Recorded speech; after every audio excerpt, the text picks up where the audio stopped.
Picture this. You crack open a sagging wooden door on a barn, right? One that probably hasn't seen the light of day since the early 2000s. Oh, man. I could already smell the stale dust and old hay. Exactly. The air is just incredibly heavy, so you shine a flashlight into the back corner, and sitting right there, completely forgotten, is this rusted, seized piece of 1989 machinery. Just a total ghost. Yeah, the tires are flat, totally dry rotted. The paint on the gas tank is, cracked like a desert floor. The metal is corroded everywhere, and the engine absolutely refuses to turn. And, I mean, most people look at a pile of metal like that, and they just see a trip to the scrapyard. Right, they just see trash. It basically looks like the definition of a lost cause.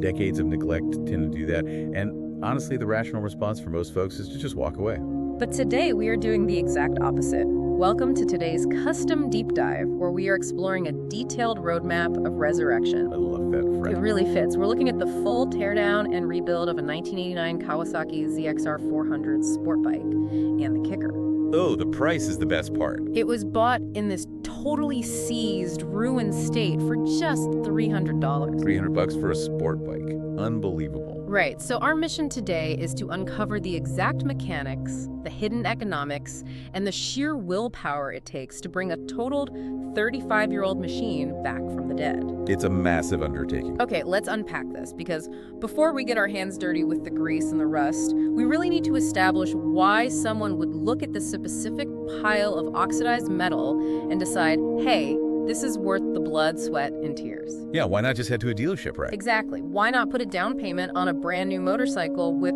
a perfectly good warranty? Well, to understand the effort, you really have to look at the canvas here. This isn't just some generic commuter bike. Not at all. The ZXR400 has a very specific, very revered pedigree. It is essentially a shrunken-down version of Kawasaki's legendary ZX7 race bike.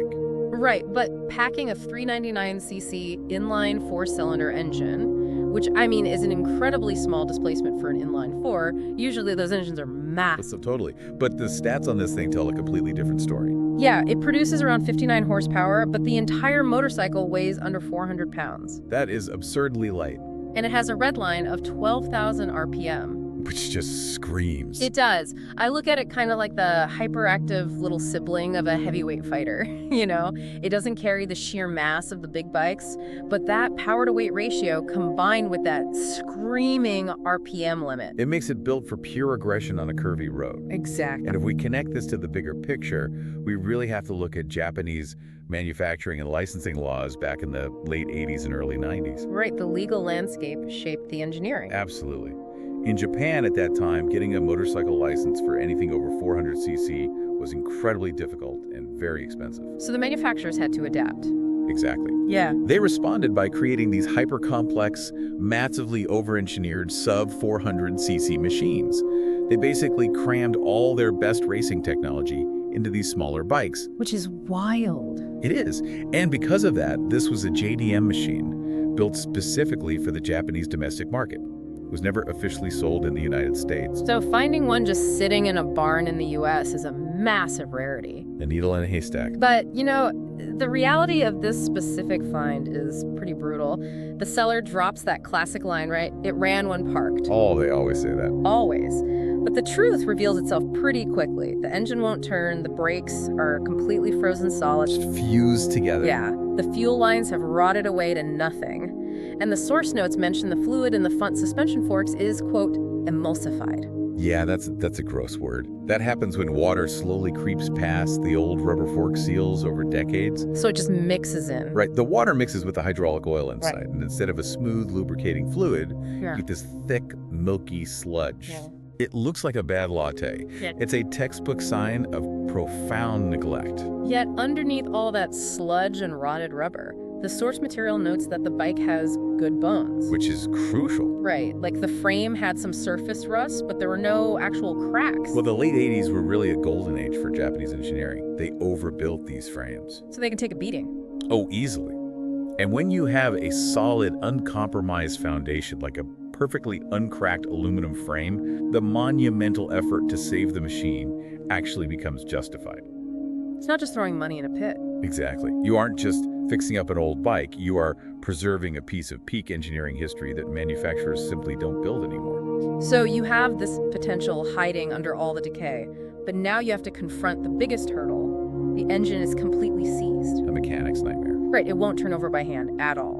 And this is where the romantic idea of a restoration hits the meticulous, high-stakes reality of a mechanical rebuild. Yeah, the honeymoon phase is over.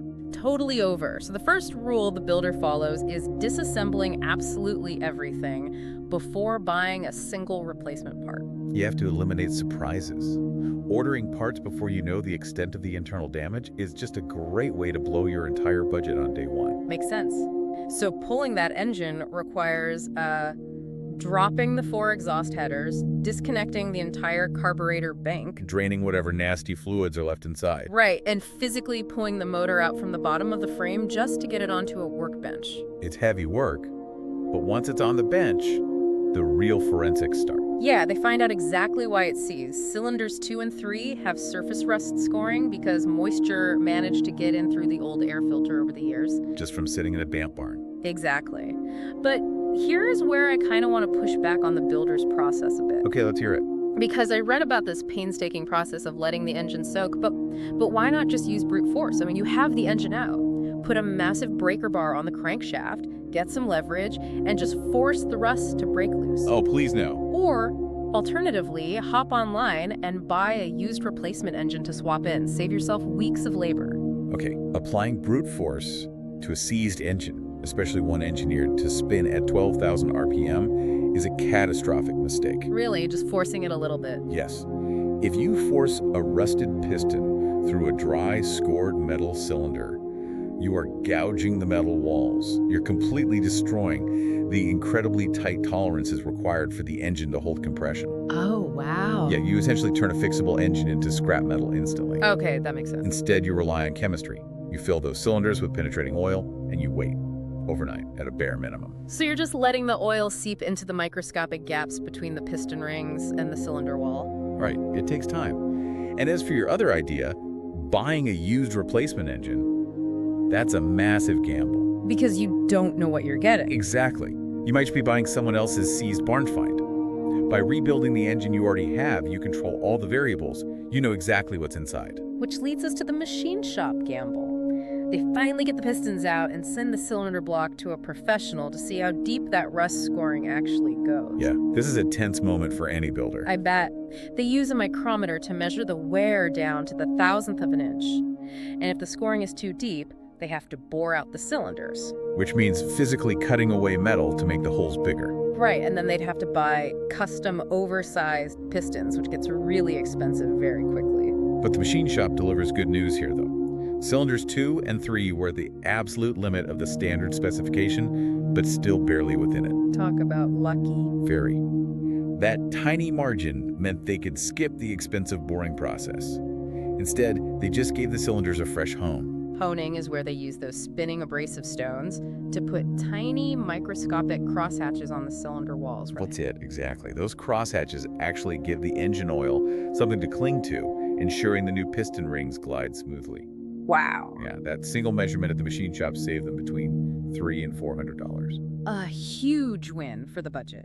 But they didn't stop at the top half of the engine. Moving to the bottom end, they pulled the crankshaft to check the bearings. Also very important. And the notes mentioned they measured the bearing clearances using something called plastic edge.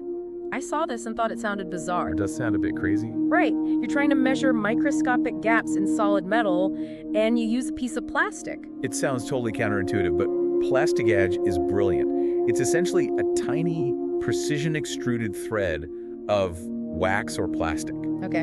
You lay a tiny piece of it right on the metal journal of the crankshaft, bolt the bearing cap down over it to the exact required tightness, and then carefully take it all apart again. So you basically just crush the wax thread. You crush it completely flat. Yeah. And depending on how wide the squished wax becomes, you can read the clearance against the little paper chart. Oh, that's clever. If it squishes really wide, the gap is tight. If it barely squishes at all, the gap is dangerously loose. Got it. And based on that crushed wax, they found the rod bearings were at their wear limit, so they just replaced all 4. Right. But they also replaced the main crankshaft bearings. Even though they looked okay, the builder called it cheap insurance. And they are absolutely right to call it that. When you have an engine completely torn apart down to the bare block on a workbench, all the hard labor is already done. So why not just do it? Exactly. Spending a few extra dollars on a bearing right now prevents you from having to pull the entire engine out again a year later when that old bearing finally fails. Then comes reassembly, which involves a very specific process called a torque sequence.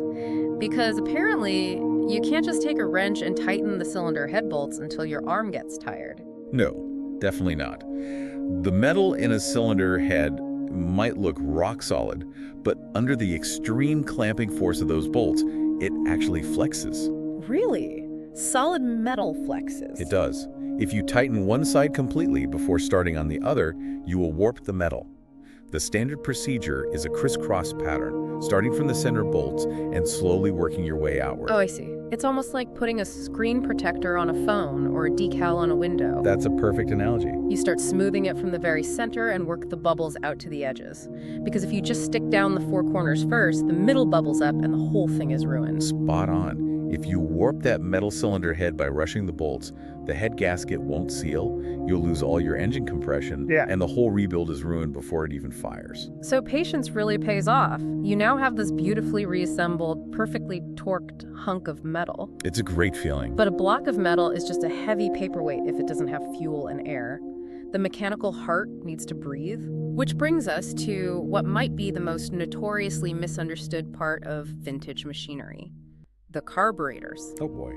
The ZXR400 uses a bank of 4 Keen CV carburetors. And carburetors terrify a lot of amateur mechanics. They really do. Because there are no computer chips or digital sensors, people assume they just operate on black magic and guesswork. Here's where it gets really interesting. Because there is no magic involved, just incredibly precise fluid dynamics. After sitting for 20 years, the evaporated gasoline inside these carbs had turned into this thick shellac that looked exactly like poured caramel. It smells terrible too. I can imagine. The source notes mention the main jets were completely blocked and the pilot jets were destroyed. Now, for the listener, a jet is just a tiny brass nozzle with a microscopic hole drilled through it that meters the fuel. And they get clogged so easily. Yeah. And the float bowls, which are basically miniature fuel reservoirs that work just like the tank on the back of your toilet, letting fuel in and stopping it when it gets full, those were completely gummed up too. Despite the absolute mess, the CV, or constant velocity, mechanism is just a beautiful piece of engineering. How so? Well, most people assume that when you twist the throttle on a motorcycle, you are directly pulling a slide up to dump more fuel into the engine. That's what I always pictured. You know, you twist your wrist, a cable pulls a valve, and gas pours in. Right, but not with a constant velocity carb. Your wrist only opens a butterfly valve to let more air in. Just air. Just air. The vacuum pressure created by the engine sucking in that air is what actually lifts a delicate rubber diaphragm, and that pulls the fuel needle up to add gas. That is so cool. It is.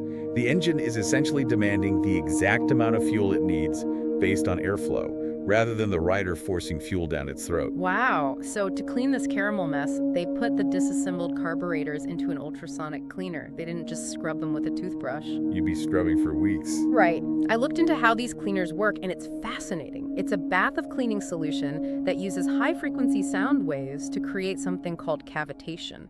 Oh yeah, cavitation is amazing. It generates millions of microscopic bubbles that continuously form and implode against the metal.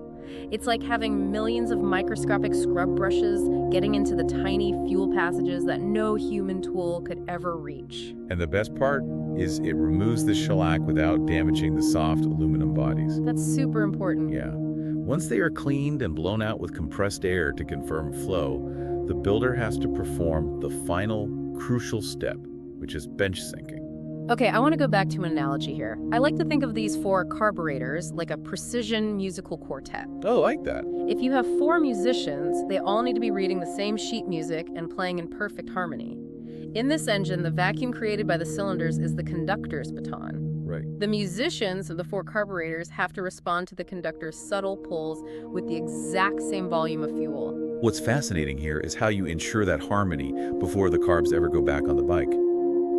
Bench sinking involves physically adjusting the linkages between the 4 carburetors so that all 4 throttle slides open at the exact same microsecond. How do they even measure that? Builders often use a tiny piece of wire or even a small guitar string, placing it right under each throttle slide. A guitar string. Yeah.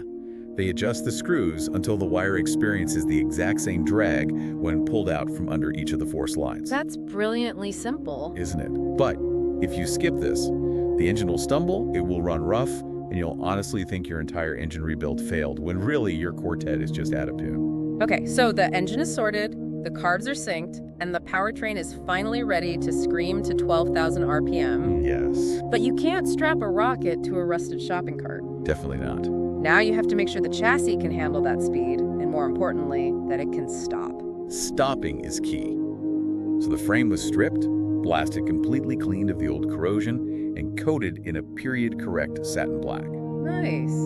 But the brakes presented a major challenge. The 4-piston calipers in the front and the single piston in the rear were just completely frozen from decades of sitting. You know, if I'm looking at a frozen brake caliper, my immediate instinct is to grab a flathead screwdriver, wedge it in there, and just pry the stuck piston out. Oh man, that instinct is the fastest way to ruin a brake caliper forever. Wait, really? Yes, if you pry with hardened steel against the soft aluminum of the caliper body, you will scratch the internal bore. Oh, I see. And once that cylinder wall is scratched, the internal rubber seal will never hold hydraulic fluid pressure again. It will leak brake fluid every time you pull the lever. Okay, so how do you force a stuck piston out then? I'd guess compressed air? Like maybe shooting air into the fluid valve? Compressed air is actually dangerous. Really? Yeah, because air compresses and acts like a spring. The piston can shoot out like a literal bullet. Oh, wow. Okay, definitely don't want that. No. Instead, you use the system's own design against it. You use hydraulic pressure. Okay. Hydraulic brake fluid does not compress. You partially reassemble the caliper on the bench, fill it with fluid, and slowly squeeze the brake master cylinder.